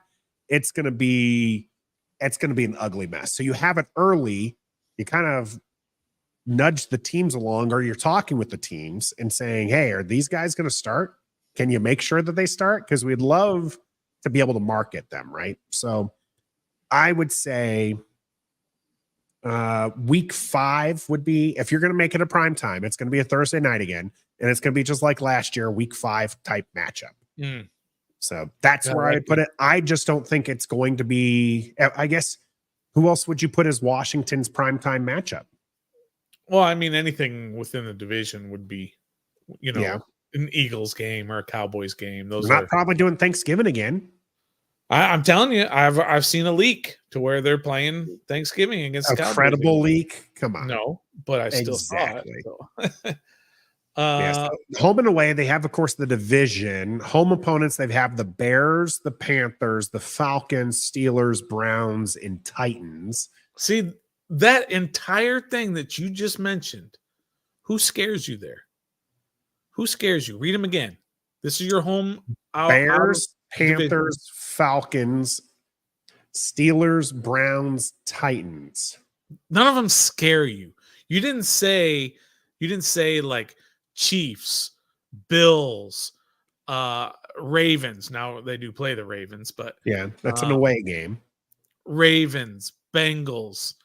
They do play away game. But again, that home lineup, while not very exciting in terms of going to see other players, is not a sort of murderer's row of home teams. So you got a shot. I mean, you just look at them. Let's just, again, compare it to what it could be. Yeah. TJ, maybe the Ravens would be the primetime game? Because that's the question I'm trying to get answered right now. If Washington has to play a Thursday night game, the Bears probably make the most sense. Yeah. I'm Ravens wouldn't be a bad opportunity, like TJ said, because now you have Lamar Jackson, a running quarterback versus JD 5. We don't Saints, Cardinals, Bengals, Bucks are your other away opponents. Yeah. And really, I think it would just be, maybe you can go with the Bengals and you have a little bit of that Joe Burrow versus Jayden Daniels, the 2 LSU QBs, Heisman QBs, try to play up that aspect. But you can anything within the division, like I said, maybe not the Giants, but anything within the division would make for a good primetime game. Yeah. Falcons will be better this year, but still very hit or miss week to week. Their big thing is, when is Cousins going to be healthy and how is he going to play? And this is the one I think that it's most important when you're mocking up a schedule, which is kind of where we're moving to here, because Gus Bus did ask us to mock up a schedule, is that the Falcons early would be a better matchup than the Falcons late, as they've kind of worked through some of the Raheem Morris stuff, when they worked through the Kirk Cousins as the QB. Like, don't let them get into a rhythm, in my opinion. Catch them early where there might not be chemistry. So I'd prefer to have the Falcons early than I would late. Okay. I'm good with that. We love ending a season. We're not gonna have a full mock-up, Gus, just because I don't have a pen and paper in front of me right now. To be able to really mock this up. Last game of the season, what do you think it's gonna be? Last game of the season. Back-to-back years we've had Dallas Cowboys, so it's not gonna be Dallas. Okay, so it's gonna be the Giants. It's so smart that they would that they do division games for week 18. Because usually those mean something. And if they don't, then you still have that whole rivalry aspect of it. So I think it'll be the Giants will be game number. Yeah, I do think it's going to be a division game. You want it. If it's not a division game, it's 100% going to be a conference game. Sure. Like it has to have an impact on playoff implications. And so, I mean, someone challenged me here. Okay. Look at the 2023 week 18 and go through that list. Was there a non-conference game that you can point to that would say that, Nathan, you're full of malarkey here? Because I did have Gus Bus here telling me I was right. Not all teams played on Thursday night in 2023 or in prime time in general. Houston, Atlanta, Indianapolis, and Arizona, partially due to Amazon's poor ratings. So thank you. There's a little self pat on the back here. I knew not every team played on prime time. Wait, what was it again? Bring it back up. What was he saying there? It's played on Thursday night. Or prime time in general. Who was the same person who said earlier that all teams have to play on Thursday? Was it not Gus Bus who said that? I don't know. He said I was right. That's all I care about. That's all I care about here. Right, well, we know this. I know Gus does his research properly, so I'm not going to kill him too bad there. Yeah, and so someone, I think it was TJ teasing me for the playoffs. It's not Washington's playoff chances. It's just the implication of when you're setting up a schedule as the NFL, you want that last week to mean something. You can't predict how the season's going to go, but you know your tiebreakers. In conference play is a tiebreaker, right? Division play is a tiebreaker. So that's why those games get scheduled on week 18, because if you're playing the Bengals versus Washington, your only hope of that game actually mattering in week 18 is if either team needs to win it to make the playoffs. Yeah. But none of the tiebreaker stuff, none of this looking at a chart going, wait, hold on. If this team wins here and that team, and then, okay, Washington scenarios are these like 8 things, right? You don't have that if it's an out of conference game. I just looked at the 2023 week 18 and they were all division games. All division. So there you go. Giants. Giants played the Eagles. We played the Cowboys. Steelers played the Ravens, and the who's the other team? Steelers played the Ravens. So the Browns played whoever's the Bengals, right? So yeah, Jets played the Patriots, Bills played the Dolphins, and so on and so forth. So yeah, that's the way I think they should do it. It should be all division games because we went Cowboys, Giants, didn't we? Didn't we do 2 Giants? I'm changing my answer. Philadelphia. Oh, now you're on my. Oh no, I said Philly. No, you said Giants. I said Giants. Yeah. You said Giants. I'm going to go Philadelphia because it was Dallas twice in the previous 2 seasons were the Giants. You remember this somehow? I tell you, Ron Rivera's mistakes and the Giants crushing our playoff hopes, right? Can't remember. We needed to beat the Giants. We needed to beat the Giants in 2020 to back into the playoffs at 7-9. I remember that. And I want to say the very next year we played the Giants again. All right, I shall look. 2021 week 18 schedule. By the way, I have a hard time remembering a lot of stuff. What will forever be burned in my brain are 2 games this past year. It will never leave my brain. And that was the Bears game, which Chicago was terrible coming into that game. And Justin Fields just lit us up like Isn't that the 401 game, 401k game? Isn't that when you lost it because you bet Probably. everything on that one? Yeah, probably. And Not then literally, folks, but yeah. and the Giants with Tommy DeVito and how they beat Washington that week when they were absolutely terrible and they had Tommy DeVito playing. And Tommy DeVito just lit us up, not as bad as Fields did, but those will forever be burned in my brain. 2021 week 18 schedule. Let's see who played who. 8th and the 9th. So this one's, I hate when ads pop up. God bless. I mean, I love ads because hey, they pay some of our salary. While he is looking up that schedule for the to say whether or not it was right or wrong. It was Giants. It was Giants, Cowboys. We're playing Philadelphia. Final answer. That was the correct answer. So the last thing to answer on this mock schedule before we move on to some of the other questions, and I do have a question from Joshua that we're going to get to next. So Joshua, I know you've put it in there a couple times, so just note that I'm going to get to that one next here. Bye week. Washington back-to-back years now has had the late bye, the week 14 bye. Obviously, you want a middle of the season bye. Okay, but where's Washington's bye going to play? It's going to be from 4 to 14, which, by the way, week 4 bye is worse, in my opinion, than a week 14 bye. Yeah. All right. How about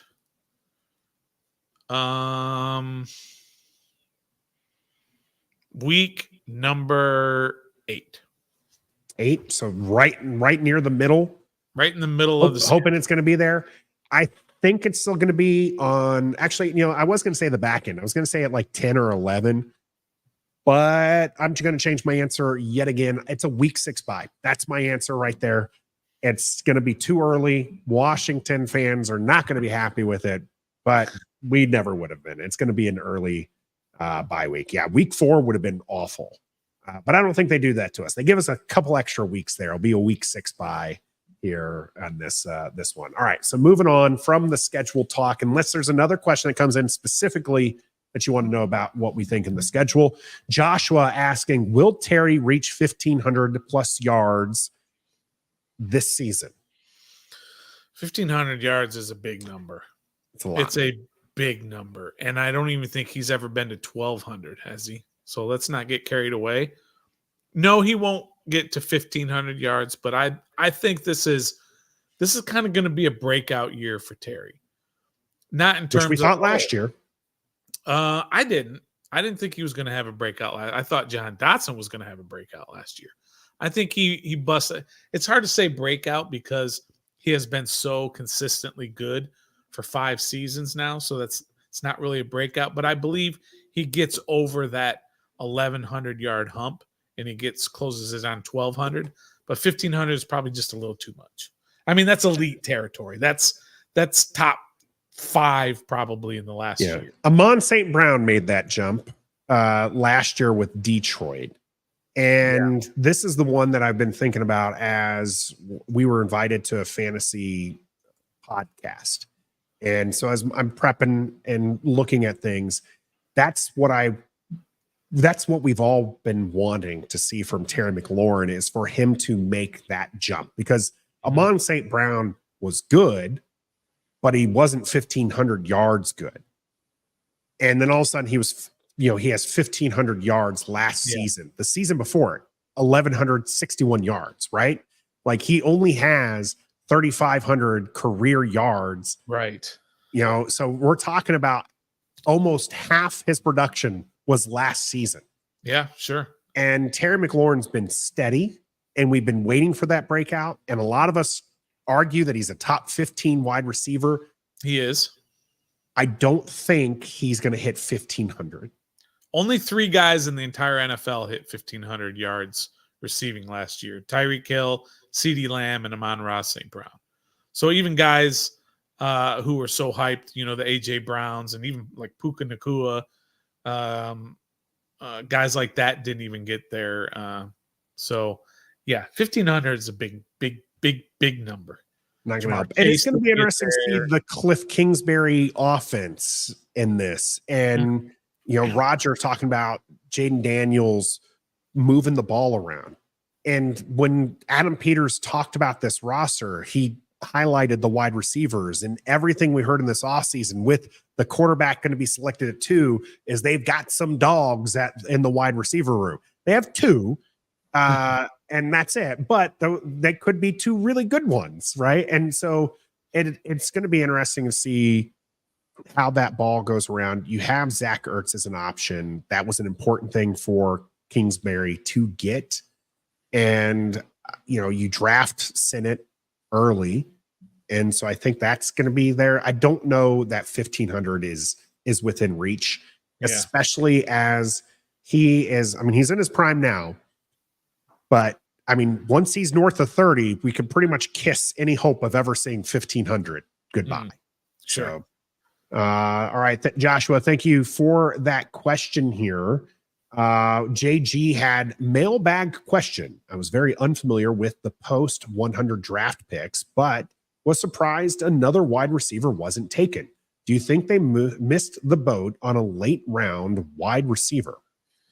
JG, which wide receiver did you think was going to be taken? I think the big name that stuck out to me was Brendan Rice falling as far as he did. And I thought that was going to be the selection at 100. 6'2" guy, smooth, not a great route runner, but a good route runner. Not fast, but not slow, not super twitchy, but not. How can he not be a great route runner? By the way, with who his dad? I didn't know route running was passed down in genes, Stoner. Well, I mean, coaching.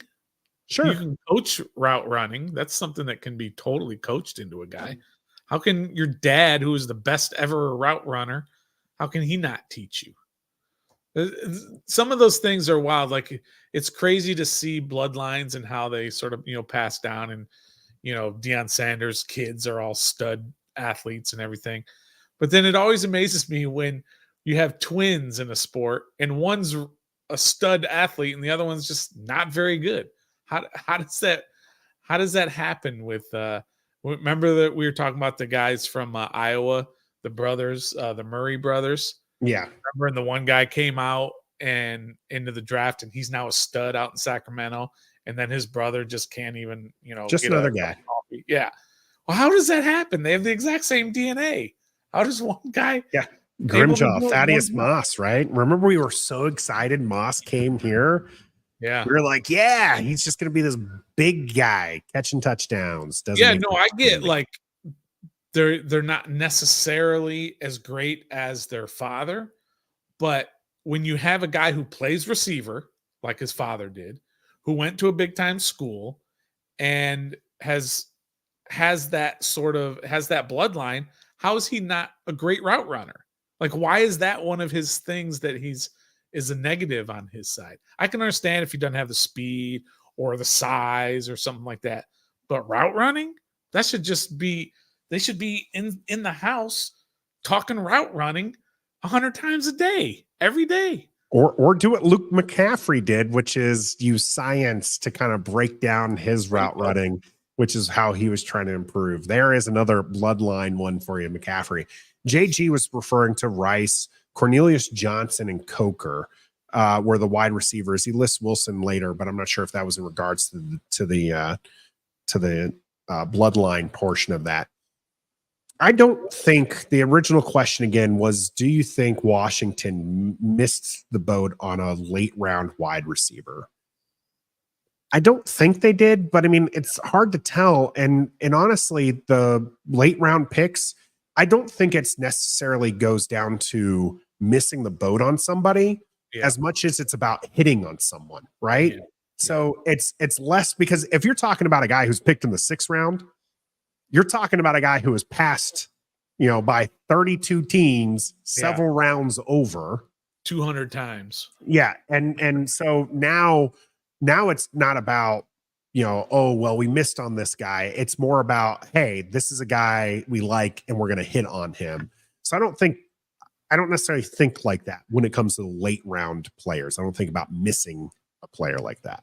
And I don't think there's necessarily anybody. I mean, the wide receiver room in Washington, while it's not elite, it's a very good wide receiver room. And I don't think they were desperate to sort of fill in wide receiver 7, wide receiver 6, wide receiver center 7. And when you got the way it looks right now, of course, when you got McLaurin, Dotson, McCaffrey, Crowder, Diami, Zacchaeus, these guys at that back end, 3, 4, 5, 6, 7 are not world beaters, but they're probably better than any 6th, 7th round pick. Yeah, I think Zacchaeus is somebody who I think most fans are probably sleeping on. I mean, he was a solid wide receiver 3 for Philadelphia, putting up more than 500 yards. And, when you're talking wide receiver 3, that's pretty darn good numbers, working behind AJ Brown and Devontae Smith. So thank you, JG, for the question there. TJ getting on the yardage here as well. I love my tight ends, but I'm pretty harsh on them. Yeah. Over under a tight end over 400 yards this year. Famously last year, I said we wouldn't have a wide receiver that went over 400 yards. Yeah. Do we have one? I think we do. If it's not Zach Ertz, it's going to be Sinnott. We're going to have a wide receiver north of 450 yards. I'll even bump it up 50 yards. Wow. I'm going under the 400 this year. Under the 400 this year? Yeah. I mean, Zach Ertz is going to get a ton of balls until he gets hurt. So he's only going to play probably 7 or 8 games. So he's not getting over 400. Sinnott is a rookie and he's going to struggle. They've got a lot of tight ends, and I just don't think they have an elite tight end that's going to sort of get them up there over. I mean, 400 is not elite. No, don't get me wrong. But no, this is what I'm talking about. Yeah. At this point, we'll have to see what Sinnott is, but at this point, they don't have anybody that you have to game plan for, and you have to worry about getting big yards. So 400. I'll go no. It's going to be tight end by committee this year. Logan, that was my argument last year. Didn't pan out. Logan Thomas 4 yards shy of 500 last year. Yeah. Yeah. So I think we have at least one tight end that hits the 400 mark. And like I said, I will even go even higher on that later. So thanks, TJ, for the question. Couple in here late that I want to get to here. We'll get to Will Diggs first. Yam, you're on deck here for your kick returner question. But Will asking, who will have the best rookie season, Mike Sanistro or Johnny Newton? Stoner zipping his lips for our audio listeners, not wanting to take it. Is he not wanting to take it because, 1, he hates the Johnny Newton pick, or 2, his Sparty bloodline won't allow him to say Sanistro will have a better rookie season because then he has to pick a dirty Wolverine? Yeah, I'm going to fall in love with Sanistro. I just know it. I love everything about him, even though he picked the wrong college. But I do love everything about him, and I think he's going to be a stud. So I think he's going to have the better rookie season just because, Nathan, he's going to be on the field more. Sorry. Right. Yeah. Newton's going to be a part-time player. Sorry for all you haters out there, but he's not going to, he's going to play rotational. He's going to play 40% of the snaps. Woo! Making an impact. Play more than that. I bet you he plays at least 55% of the snaps. I'll put a dollar on it right now. $1. He's not. Okay. As far as these two, I am super excited about both these players. I really, really love both these picks. The Johnny Newton pick, I know Stoner hates it, but that guy is a menace. And Sanistril is absolutely exciting to play. I would say Sanistril, outside of Jayden Daniels, is probably the most exciting football player drafted by the Washington Commanders. I like Johnny Newton. I think that he's explosive. I think that he's going to be a menace and everything. But Sanistril, he just pops on the screen every time you watch him.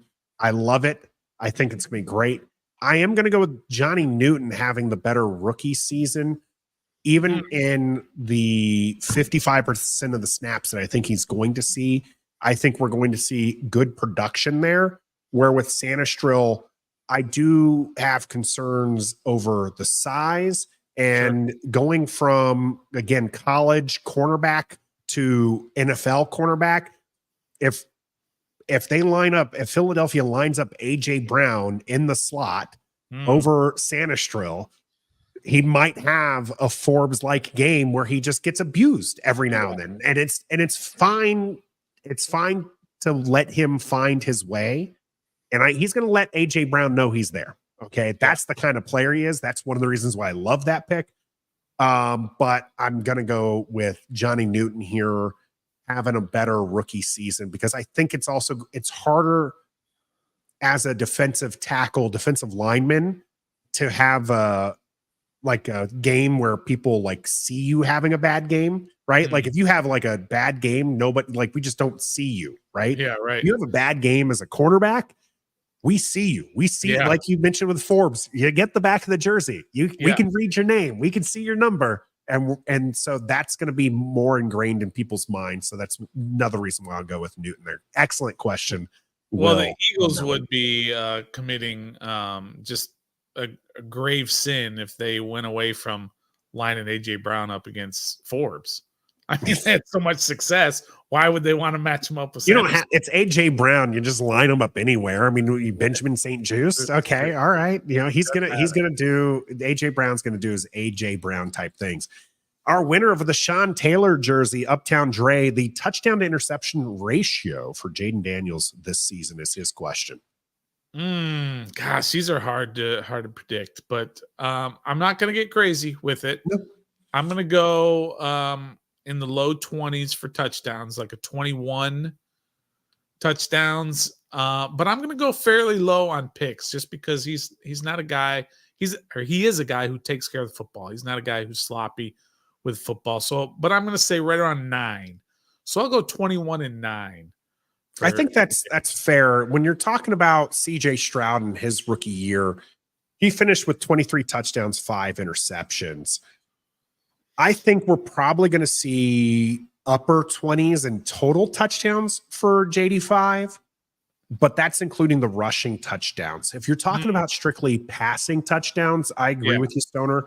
Let's go down to 20. In fact, actually, I'm going to go a little bit lower. I'm going to go 19 passing touchdowns. Okay. Again, total touchdowns, I'm going to give him 28.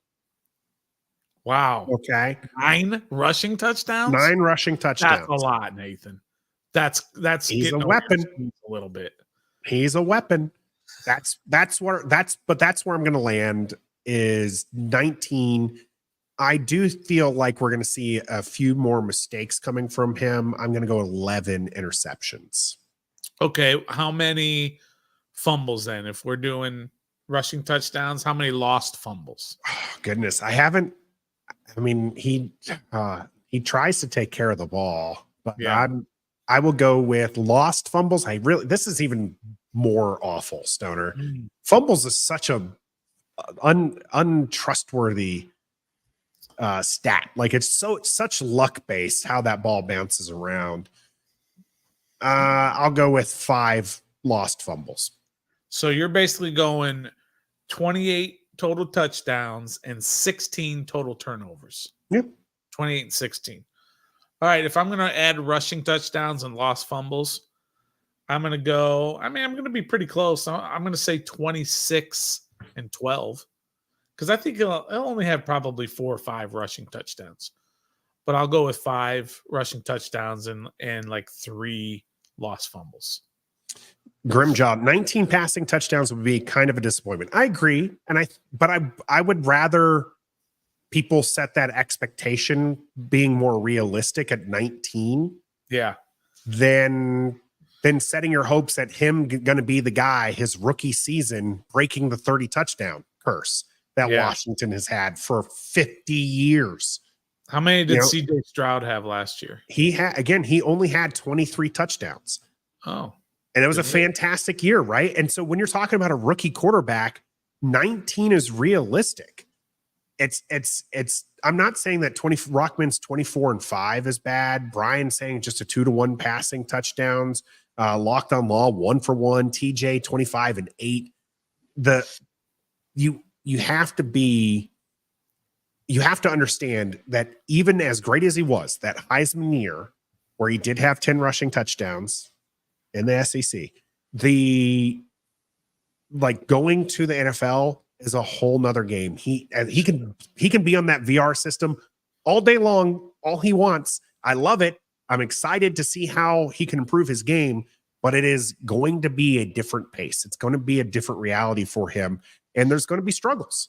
Yeah. There's going to be some exciting plays. I'm looking forward to it. I think that I've said it over and over again, most exciting player in the draft. Yeah. And I think there's going to be some excitement, but I think people need to temper expectations.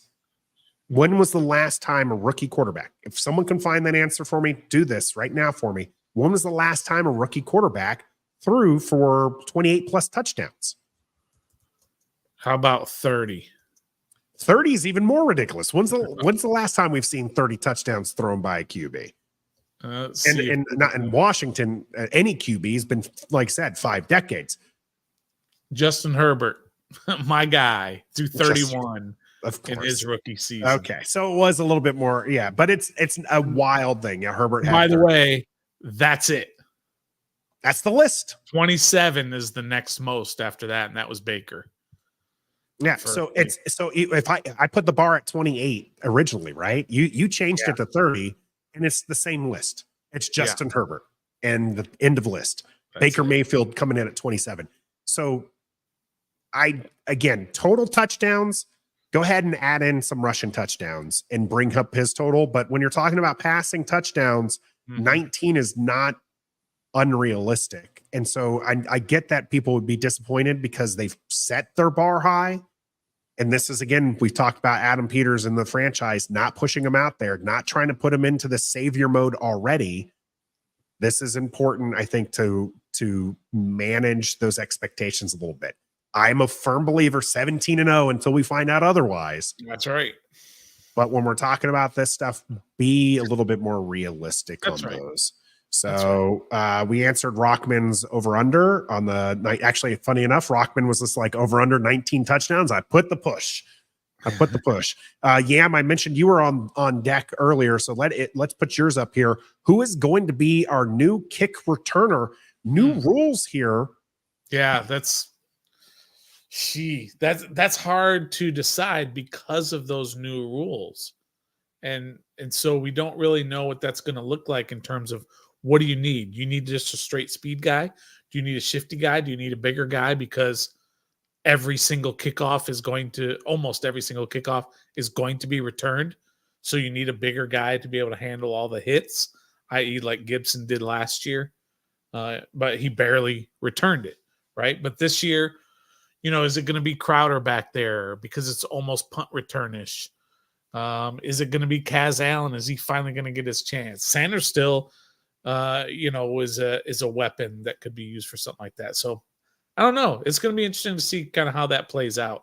But it is going to, I think, we said this a while back, but I think it's going to affect how they put their roster together, because there may be a guy, let's just say Kaz Allen, who makes the squad strictly as a kick returner, because that becomes a valuable commodity now, because there are going to be kick returns. Where last year you could throw a starting running back there like Antonio Gibson and know that he's only going to return 5 to 10 kicks every year. Whereas now you're going to return 95% of the kicks this year. So I think it's going to change the roster strategy a little bit in terms of who's going to take that kick returner position. I don't know who the name is going to be, but I can tell you it's not going to be Kaz Allen. That's why are you so down on him? We being collective fans, like there were fans who were not as high on him and everything, but we put so much into that basket for a guy who barely makes the practice squad. He didn't make the 53, right? He's on the practice squad. So now we're expecting him to jump from the practice squad of somebody else's roster to the 53 on a roster that's seen 47% turnover already. Yeah, I just don't. That math isn't mathing. right. But last year he could have been, if the kickoff return rule was the same last year, he might have made the squad. The reason he didn't make the squad was not because he's not talented, but the problem is he can't run routes. He's not. He's not an excellent wide receiver for certain. Right, He is a exactly. flashy player. But they don't need him this year as a wide receiver. They need him as a kick returner. That's why I say they may carry that extra wide receiver this year, and that guy will be strictly a kick returner and maybe even a punt returner. But just have that guy back there who can make plays, and Kaz Allen can make plays. He can't run routes. We saw that in training camp. Mm-hmm. So let's just see if that's what they decide to do. I think you're right. It may not be him specifically, but it may be a wide receiver 7. It's just not him. Chris Rodriguez is a name people are putting in there. Gus even saying they said. I wonder who is they? I do like Jamison Crowder as an option for them. I would like to see someone more exciting than Jamison Crowder. I think Jamison Crowder is a fine return person, a fine wide receiver, a vet receiver to have on this roster, but make him the second guy. Make him the second returner. Get me somebody who, like you said, Stoner, is a dedicated return specialist. Yeah. Who can offer excitement and yardage. Yeah. And I kind of like the Chris Rodriguez idea because I like the way he runs. The dude just puts his foot down and goes. That's true. He definitely does that. I don't hate that idea, but again, now you're taking your third running back, right? He's your third running back. Mm-hmm. You're taking him and you are putting him out there for more hits. And then maybe he's not available later in the game to be your third running back. And not necessarily that third running backs are often used, but if Eckler goes down, if B-Rob goes down and he's got to get more playing time, maybe he gets hurt on a kickoff return. That's why I think they probably are going to dedicate a spot just for a kick returner. I'm asking, what about McGee linebacker? No, this has got to be, I know he's off the charts athletic and everything. This has got to be a guy who is in a skill position, defensive back. If you want to go on the defensive side of the ball, like maybe Defoe, that would be interesting. McGee, just not Kaz Allen is all I'm saying. It's not going to be him here. What's I don't understand the McGee thing. Yeah, you want to put a linebacker to return kicks? I mean, he's athletic. Remember Rock Cartwright back there? That was excellent times. I mean, that was a running back, but it was just like a running back though. Okay, hey, I like the out of the box thinking. I don't want to hate on it too much. No, I mean, again, he's an athletic guy. He's going to try to find the field. I wouldn't be surprised if he's buried on the depth chart, though, for a while. I think that he's going to have a growing period in, here in the NFL because he's a smaller guy is his problem. He was a played Mike linebacker in college. He's not going to play Mike linebacker here. So there's going to be some growing pains on that one. I'm not a McGee guy. All right, next question. So we answered already Gus Bus with the higher touchdowns or fumble. Let's get to Gregory here. We'll make this one the last question of the night, unfortunately.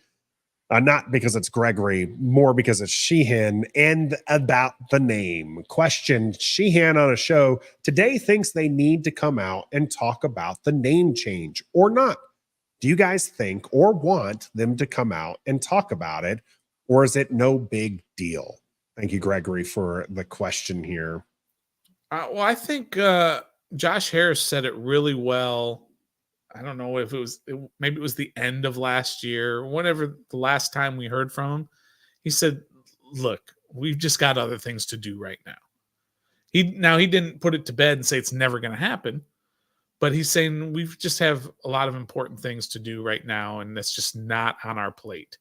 And he might even said something like it's not even like in our top 10 or it's something to that effect. It's just not such a low priority.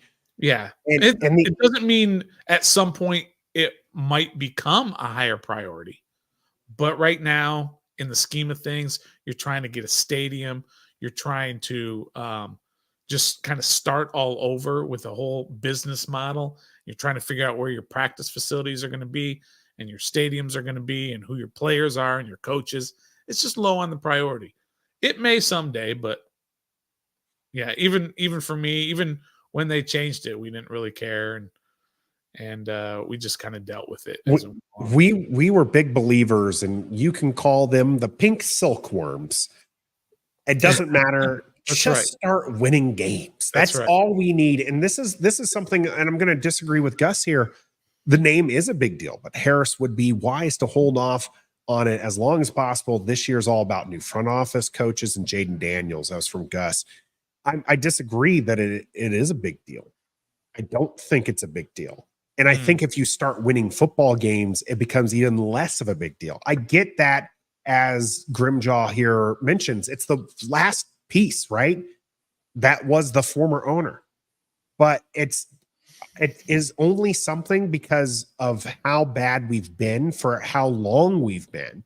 And I get Montez Sweat went out there and he piddled on the name, and people, posted some stats saying Washington was the lowest in merchandise sales. But if you read the fine print, it was only 1,000 people over the course of 32 NFL teams that were interviewed, and there was only people who went to the games, and it was only money and it was a survey too, by the way. It was not a direct merchandise. Yeah, it's not. Yeah, it was just. Yeah, so you had to extrapolate a lot of information from that, which was not really worth it. Are Washington sales low? Yes. Can they be better? Yes. Will they be better if they change the name, or will they be better if they start winning games, Stoner? That's my question for you. Which would impact sales more? They change it to whatever you want. Red Wolves was super popular. They change it to Red Wolves, or if they win 10 games in a season this first year out with Jayden Daniels. Easy answer. Winning. Those jerseys will sell off the charts. That's right. Jahan Dotson has a bounce back year as wide receiver 2. The number 1 jersey is going to be, sold a lot. I'm going to say his number one jersey being sold is Jayden Daniels. If he's number 19, it's going to be the number 1 Commanders jersey sold. All right. 1, 2, 3, 4, 5, 6, 7. The top 7 jersey sales from last year in the NFL.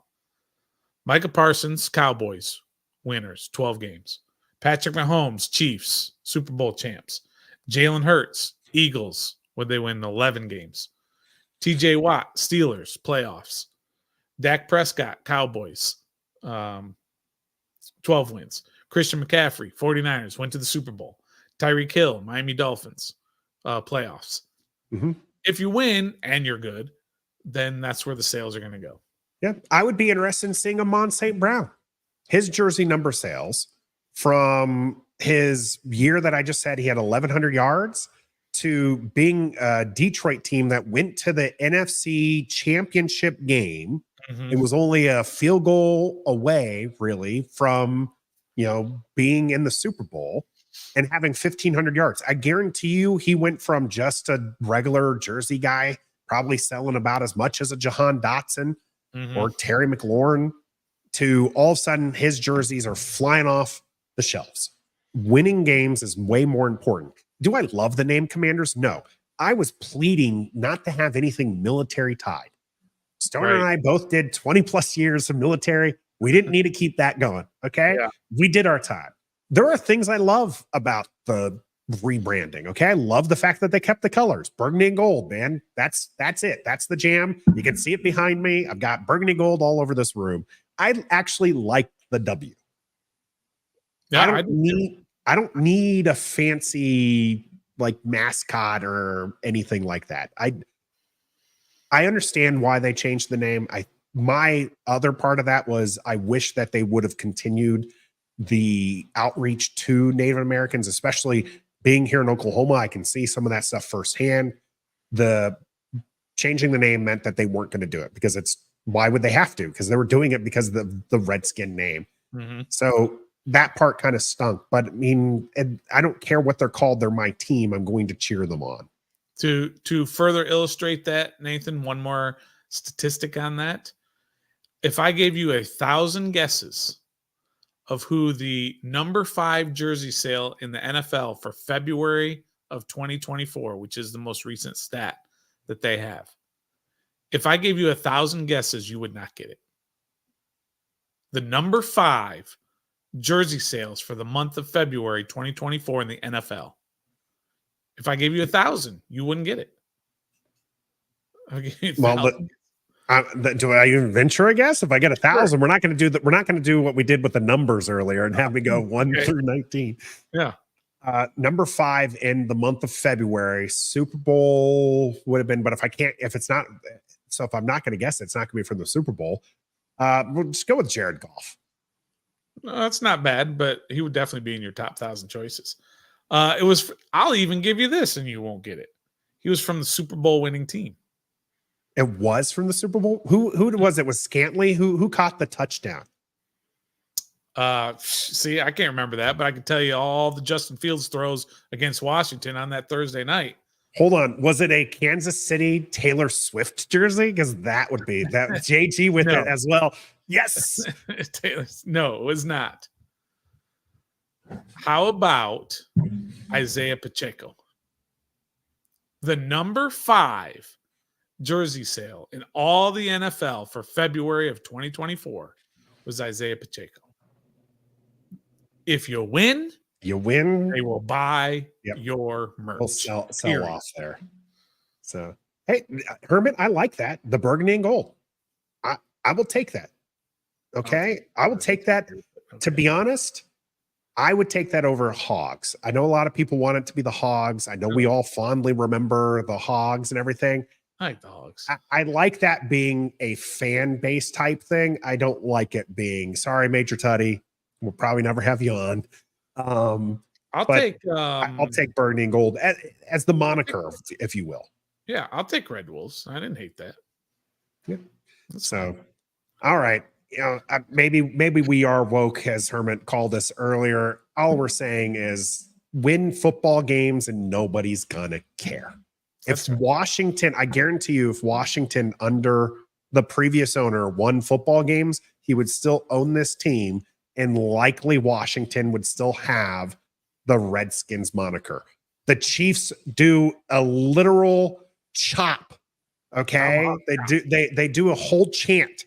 But you know what they also do? They win Super Bowls. Washington is going to be 20-0 until we find out otherwise. We did a little season preview here and during the mailbag session, a couple talks. We talked about rookie camp, what to expect, not to get our hopes up when we first see that JD video passing it to Luke McCaffrey, even though we know we will. And then we talked the numbers game extensively about Jayden Daniels and his number 5 jersey that we expect him to get. But we'll see how all that pans out. Rookie minicamp starts on Friday. We will have content as information pours in that is exciting and worth your time. If you did feel like this was worth your time, as we have more than 200 people here, make sure you hit that like button, subscribe to the channel here on YouTube, and just make sure you like it wherever you're watching there. We appreciate everybody joining us here on episode 172. We'll be back live next Wednesday, at least, if we're not here in between those. So make sure you tune in to us next Wednesday and join the conversation. I'm Nathan Perry. That's the Stoner here on the Believe Network. We're Ref the District, brought to you by Bet Online and Don't Sleep Energy. And until next time, you heard it here first. JD5. Be a fan.